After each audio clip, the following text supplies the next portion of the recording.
அல்லாஹ்வுடைய நல்லடியார்களே, பெரியோர்களே, அருமை நாயகம் ஸல்லல்லாஹு அலைஹி வஸல்லம் அவர்கள் முத்தாய்ப்பான சில செய்திகளை, ரத்தின சுருக்கமான சில தத்துவங்களை நமக்கு சொல்லித்தரக்கூடிய விஷயங்களில் மிக முக்கியமாக யாசீனை பற்றி சொல்லும்போது நமக்கு ஒரு 4 விஷயங்களை சொன்னார்.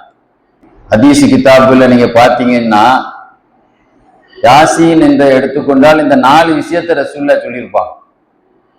ஒன்னாவது என்ன சொல்லியிருப்பாங்கன்னா, உலகத்துல பாருங்க, அல்லாஹ் எல்லா பொருளுக்கும் ஒரு இதயத்தை கொடுத்துருக்கான். அதே மாதிரி குர்ஆனுக்கு இதயம் யாசீன் அப்படின்னு ஒரு தத்துவத்தை சொல்லியிருப்பாங்க. ஒரு மனிதன் கை போனா பொழைச்சுக்கிடுவான், கண்ணு போனா பொழைச்சுக்கிடுவான், ஹார்ட்டே நின்று போயிடுச்சுன்னா பொழைச்சுக்கிடுவானா? பிழைக்க மாட்டான்.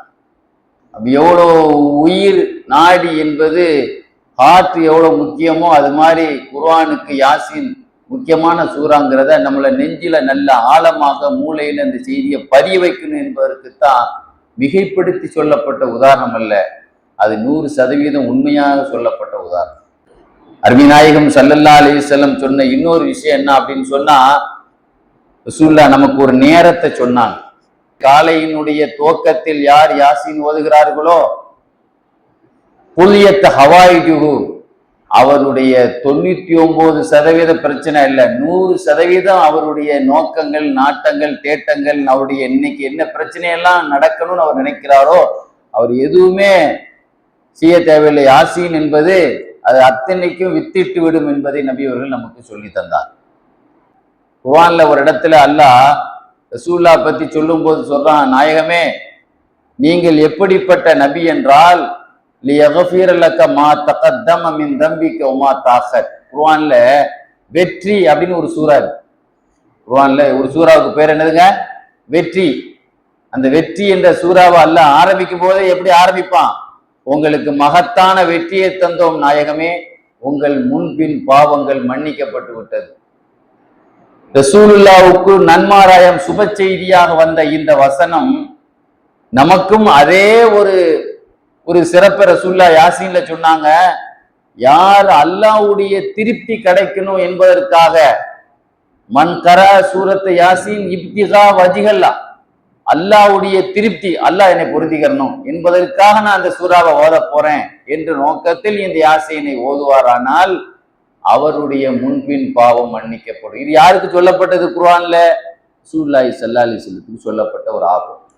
ஸல்லல்லாஹு அலைஹி வஸல்லம் நமக்கு சொன்னாங்க, ஃபக்ரவு இந்த மௌத்தாக்கும், மரண நோயில் இருக்கக்கூடிய, மரண தருவாயில் இருக்கக்கூடிய, கோமா நிலையில் இருக்கக்கூடிய, ஆஸ்பத்திரியில இருக்கக்கூடிய, இந்த மாதிரி நிலையில் இருக்கக்கூடியவர்களுக்கு யாசீனை ஓதுங்கள்.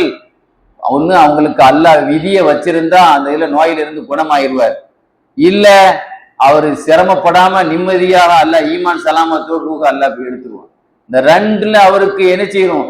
ஒரு டாக்டருடைய குளுக்கோஸுக்கு செய்ய முடியாத வேலையை, ஒரு டாக்டருடைய லட்சம் கோடி அளவுக்கு ஊசிக்கு இன்ஜெக்ஷனுக்கு செய்ய முடியாத வேலையை இது யாசீன் செய்திரும் ரசூலுல்லாஹ் என்ன செய்தாங்க சொல்லி காட்டினான். நம்ம ஈமான் சாதாரணமாக ரூஹு பிரிய வேண்டுமானால் அதாப் இல்லாம அதுக்கு யாசீன் தான் அதுக்கு சரியான குளுக்கோஸ் என்று நபி அவர்கள் நமக்கு சொல்லி காட்டினார். அதே மாதிரி நபிகள் நாயகம் ஸல்லல்லாஹு அலைஹி வஸல்லம் இன்னொரு விஷயத்துல சொன்னாங்க. அதை பத்தி சொல்லப்பட்ட முக்கியமான தத்துவத்துல ஒண்ணு, இந்த யாசீன் சூறாவை அல்லாஹ் எப்பொழுது ஓத ஆரம்பித்தான் தெரியுமா? இன்னல்லாஹ கரா யாசீன் ஓ தாஹா கப்ல அன் யக்லுக ஸமாவாத்தி வல் அர்தி பி அல்ஃபி ஆம், வானம் பூமியை படைப்பதற்கு சுமார் 1000 ஆண்டுகளுக்கு முன்பாகவே அல்லாஹ் இந்த யாசீனை ஓதினான். இந்த சப்தத்தை கேட்ட வானவர்கள் வாழ்த்து சொல்ல ஆரம்பித்தார்கள். எப்படி வாழ்த்து சொன்னார்கள் தெரியுமா? தூபாலி உம்மத்தின், இது எந்த சமுதாயத்திற்கு அல்லாஹ் இந்த யாசீனை இறக்கி தந்தானோ அந்த சமுதாயத்துக்கு வாழ்த்து உண்டாக. தூபாலி அஜ்வாஃபின், சில இதயத்துக்கு வாழ்த்துக்கள், எந்த இதயம் இந்த யாசீனை மனப்பாடம் ரெக்கார்டு பண்ணி வைத்திருக்கிறதோ அந்த சமுதாயத்துக்கு வாழ்த்துக்கள்.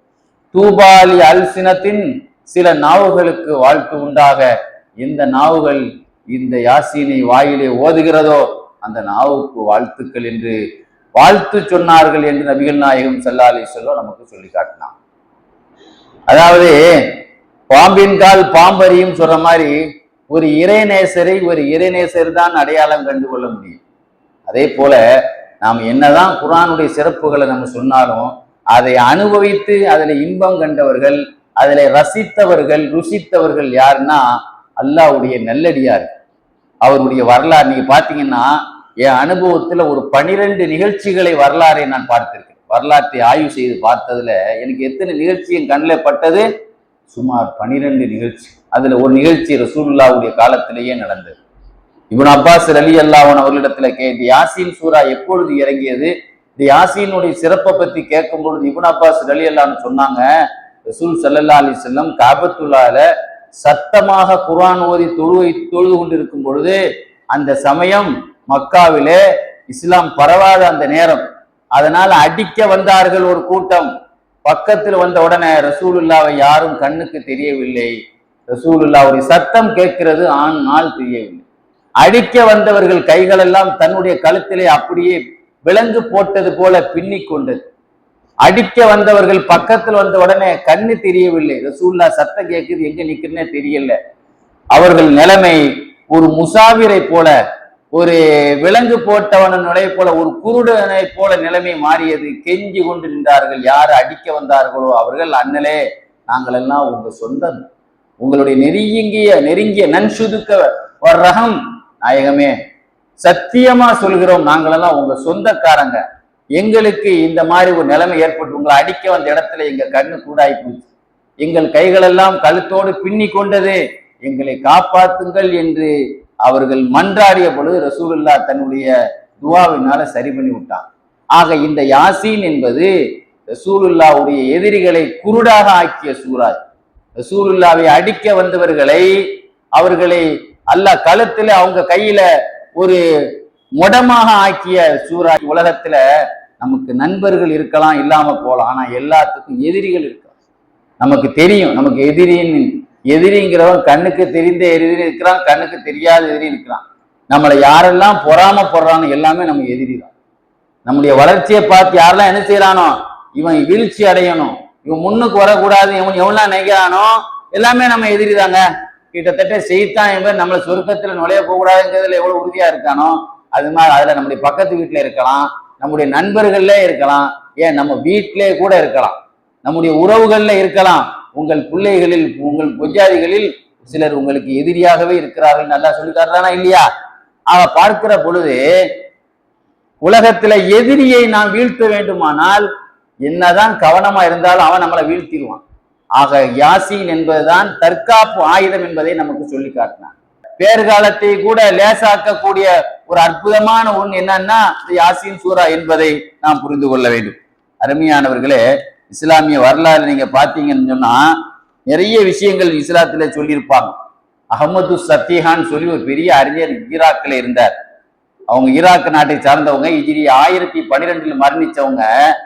இவங்க ஒபாத்தாகிறதுக்கு சில நாட்களுக்கு முந்தைய பொஞ்சாதியை கூப்பிட்டு சொன்னாங்க, எங்களை பொறுத்த மட்டும் இந்த மரணம் என்பது ஒரு வீடு விட்டு ஒரு வீடு போறதுதான், நாங்க ஒரு வீட்டுல இருந்து இன்னொரு வீட்டுக்கு ஷிஃப்ட் ஆகுறது தான், அதனால நீ அழக்கூடாது பொஞ்சாயத்தை சொன்னாங்க. அது எப்படிங்க நாங்க அழாம இருக்க முடியும்? நாங்க அழுகலைன்னா ஊரே எங்களை தப்பா பேசும். பொஞ்சாதியா இவா இறந்தவளுக்கு ஒத்த கண்ணீர் கூட வடிக்கலையேன்னு சொல்லி தப்பா பேசும். ரெண்டாவது, நீங்கள் எங்கள் மத்தியிலே ஒரு தாழ்ந்தவராக கருதப்படுவீர்கள். உங்கள் மீது 4 சொட்டு கண்ணீர் வடித்தால்தான் நீங்கள் எங்கள் மத்தியிலே ஒரு கண்ணியமானவராக மதிக்கப்படுவீர்கள். உங்களுக்காக நாங்க 2 சொட்டு கண்ணீர் கூட வடிக்கலைன்னா நீங்கள் கேவலமாக எங்கள் மத்தியிலே கருதப்படுவீர்கள் என்று சொன்ன பொழுது அவங்க சொன்னாங்க, அதெல்லாம் இல்லை, நீங்க அழுதீங்கன்னா என் ஜனாசாவை நீங்கள் தேட வருவீர்கள், என் ஜனாசாவை நீங்களுடைய சந்தூக்கிலே நீங்கள் இழப்பீர்கள், தொலைப்பீர்கள் எடுக்கலாம். அதே மாதிரி அவங்க ஒபாத்தான பிறகு அவங்க அவங்க அந்த மனைவி அழுதார்கள். சந்தூக்குள்ள ஜனாசா கொண்டு வரப்பட்டு பள்ளிவாசலில் இமாமுடைய வருகைக்காக, இமாம் தொழு வைப்பதற்காக எதிர்பார்த்து காத்திருக்கும் பொழுது திடீர்னு ஒரு மனிதன் அந்த கூட்டத்துல உள்ள கை விட்டு, அந்த பெரியவங்களோட ஜனாசால கையில தொட்டு ஒரு மரியாதைக்காக ஒரு தொடுவதற்காக உள்ள கை விட்டா ஜனாசாவை காணல. உடனே என்ன இருக்கிற ஜனாசா காணலன்னு அவர் சத்தம் போட எல்லா மக்களும் தேட ஆரம்பிச்சாங்க. வழியில கீழே வந்துச்சு வரும்போது அப்படின்னு தேடும் பொழுதுதான் அந்த குடும்பத்தில் இருக்கக்கூடிய அந்த பெரிய அந்த இறைநேசருடைய குடும்பத்தை சார்ந்த ஜைலாயி என்ற அந்த குடும்பத்தை சார்ந்த சில பெரியவங்க சொன்னாங்களாம், 41 யாசின் ஓதுங்க. இதுக்கு தீர்வு, ஒரே தீர்வு, எல்லாரும் உட்கார்ந்து எத்தனை யாசின் ஓதுங்க? 41 யாசின் ஓதப்பட்டது.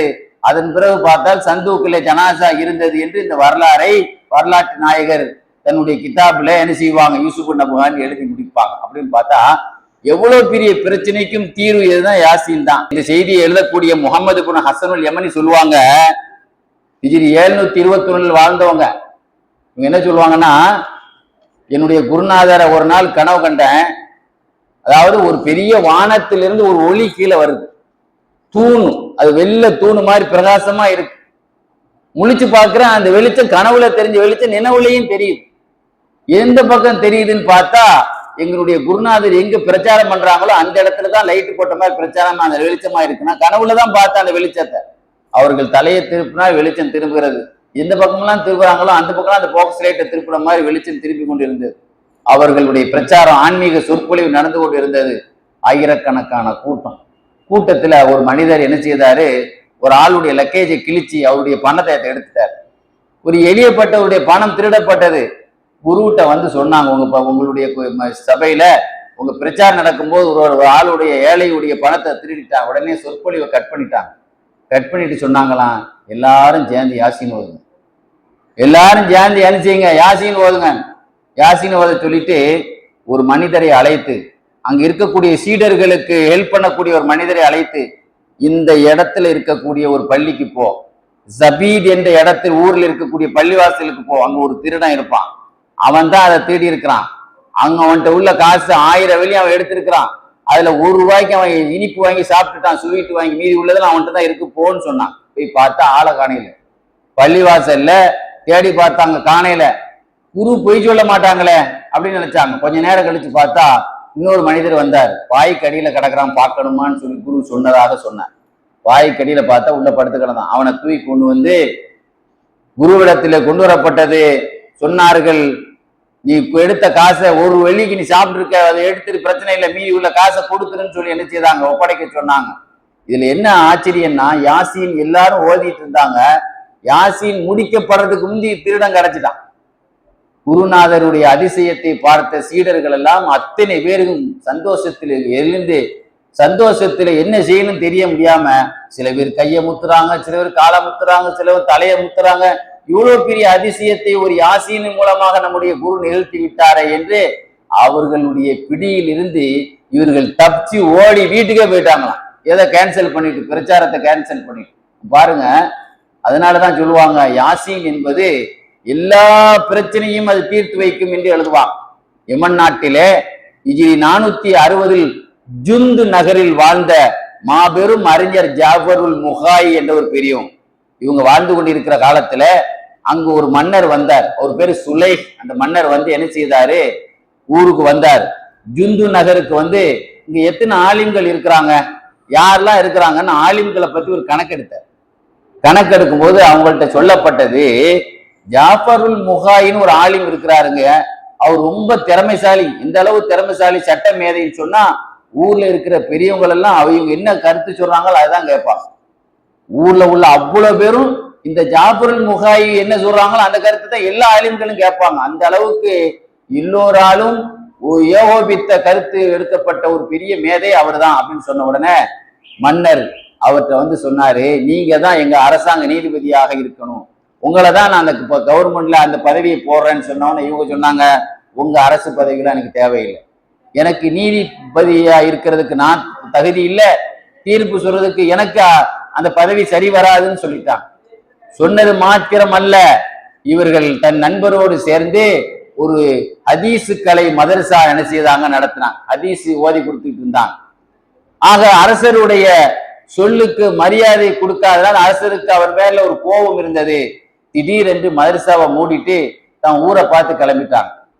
உடனே அரசர் என்ன செய்தாரு, நாம சொல்லி இவர் அந்த பதவியை ஏற்கலையேன்னு சொல்லி ஆட்களை, அடியாட்களை கூலிப்படை ஏவி அவரை வெட்டிட்டு வந்துருங்க அப்படின்னு சொல்லி ஒரு கூலிப்படை ஏவி விட்டார்.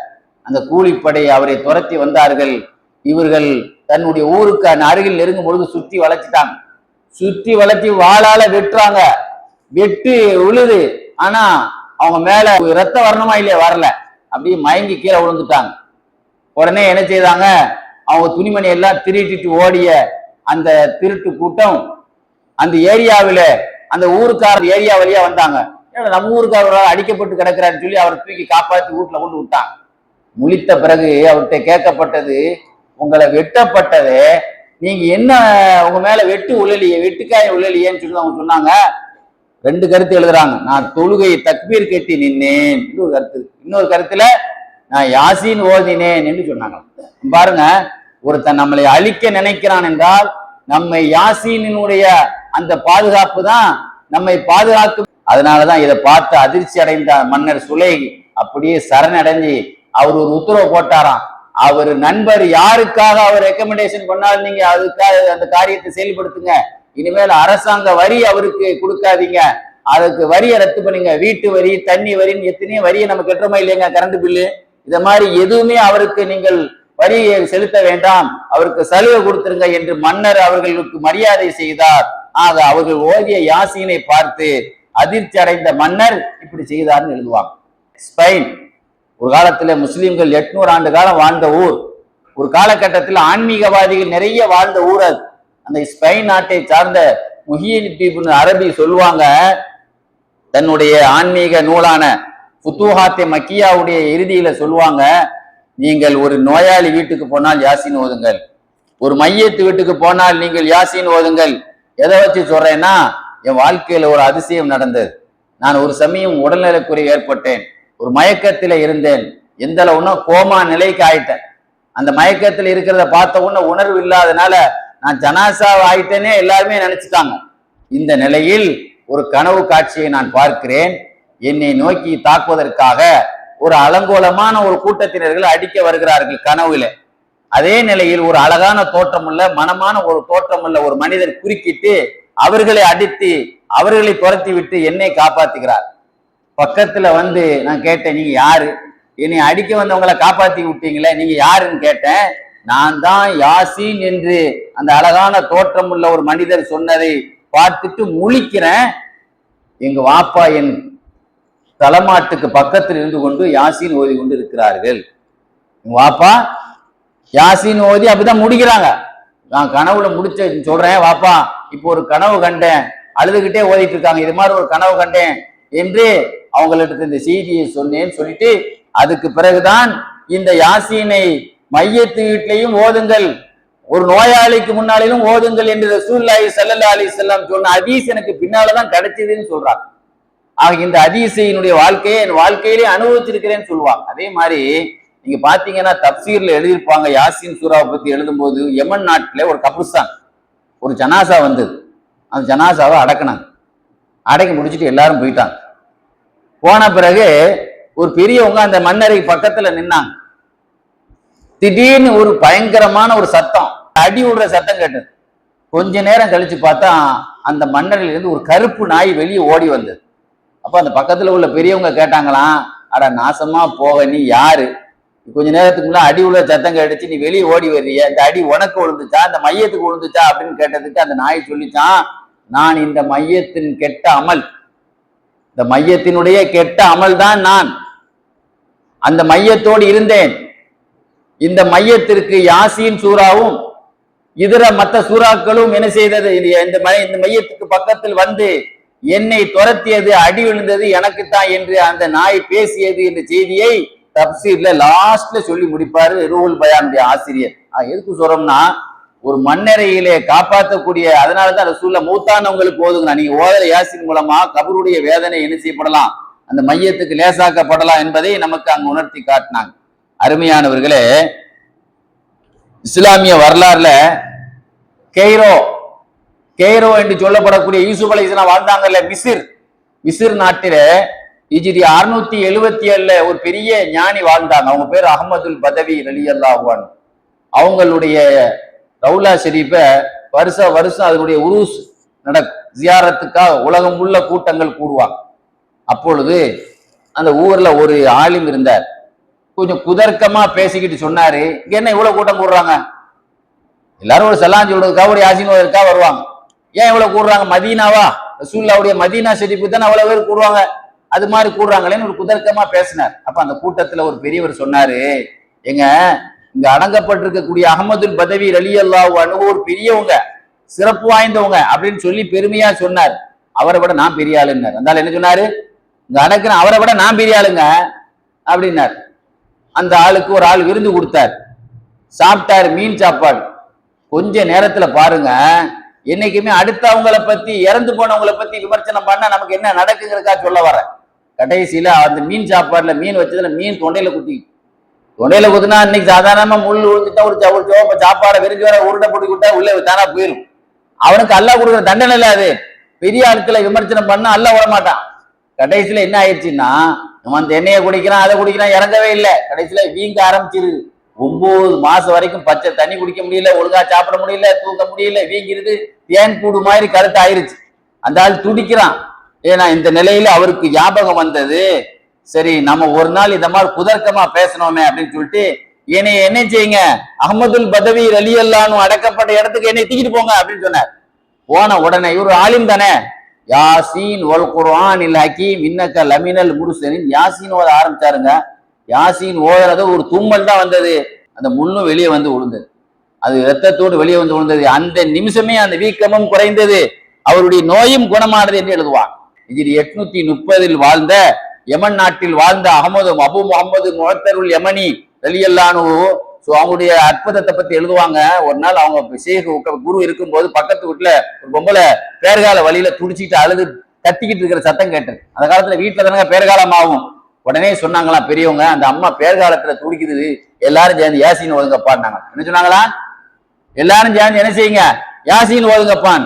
யாசீன் ஓதி முடிக்க கூட இல்ல, குரு சொன்னாங்களாம், புள்ள பிறந்துச்சுப்பா, பேரு வச்சுட்டாங்கப்பா, அந்த பிள்ளைக்கு அலி, ஆம்பளை புள்ள பிறந்திருக்கு, அதுக்கு என்ன பேர் வச்சிருக்காங்க? அந்த செய்தி மாணவர்கள் போய் பாக்குறாங்க, கரெக்டா இருந்தது, ஆம்பளை பிள்ளையும் பிறந்திருக்குது, பேரும் வச்சுட்டாங்க. ஆக ஒரு பேர்கால வழியில நீங்க துடிக்கிறீங்க, யாரா பிள்ளைய நம்ம பொஞ்சாதியோ தங்கச்சி பிள்ளையோ அக்கா பிள்ளையோ சேர்த்திருக்க, யாசீன் ஓத ஆரம்பிச்சிட வேண்டியதான். டாக்டர் கத்தியை தூக்கிட்டு ஆபரேஷன் பண்ணிட்டு 2 லட்சம் ரூபாய் புடுக திட்டம் போடுவான். நமக்கு ஒரே ஆயுதம் இதுதான், வயிற்றுல உள்ள புள்ளையும் சுகப்பிரசத்தோடு வெளியே கொண்டுமானால், எப்படி யூனுஸ் அலைஹிஸ்ஸலாத்தை மீன் வயிற்றுல இருந்து லா இலாஹ இல்லல்லாஹ் அந்த சுப்ஹானக திக்ர் வெளியே கொண்டு வந்துச்சோ, அதே மாதிரி யாசீன் சூரா என்பது எல்லா பிரச்சனைக்கும் தீர்வு என்பதை நபிகள் நாயகம் ஸல்லல்லாஹு அலைஹி வஸல்லம் சொல்லி தந்த அந்த யாசீனை, எல்லா பொருளுக்கும் இதயம் உண்டு, குர்ஆனின் இதயம் யாசீன் என்றால் அது ஹார்ட், ரொம்ப முக்கியமானது அப்படின்னு சொல்லக்கூடியது. ஹார்ட் சிட்டின்னு சொல்றோமா இல்லையா? நம்முடைய ரொம்ப முக்கியமான விஷயத்துக்கு அதை ஹார்ட்டாக பயன்படுத்த வேண்டும் என்பதற்கு தான் நம்ம மண்டையில உரைக்கிறது மாதிரி அந்த உதாரணம் சொல்லியிருக்காங்க. வேற ஏதாவது உதாரணம் சொல்லியிருக்காங்களா? ஏன் ரசூல் அது உயிர் அப்படின்னு சொன்னாங்களா? இல்லையா? அந்த உயிரா இருக்கிற அந்த சூறாவை நாம் டெய்லி ஒரு தடவையாவது என்ன செய்யணும், ஓத வேண்டும். அல்லாஹ் அந்த சூறாவினுடைய வெற்றியை வேறுவருடைய வாழ்க்கையில பிரச்சனைக்கு தீர்வா தந்த மாதிரி நம் வாழ்க்கையிலும் அல்லாஹ் உடனே அதனுடைய தீர்வை அனுபவிக்கக்கூடிய பாக்கியத்தை அல்லாஹ் தந்தருள் புரிவானாக. வாஹிரு தாவானா அல்ஹம்துலில்லாஹி ரப்பில் ஆலமீன். அஸ்ஸலாமு அலைக்கும் வரஹ்மத்துல்லாஹி வபரகாத்துஹு.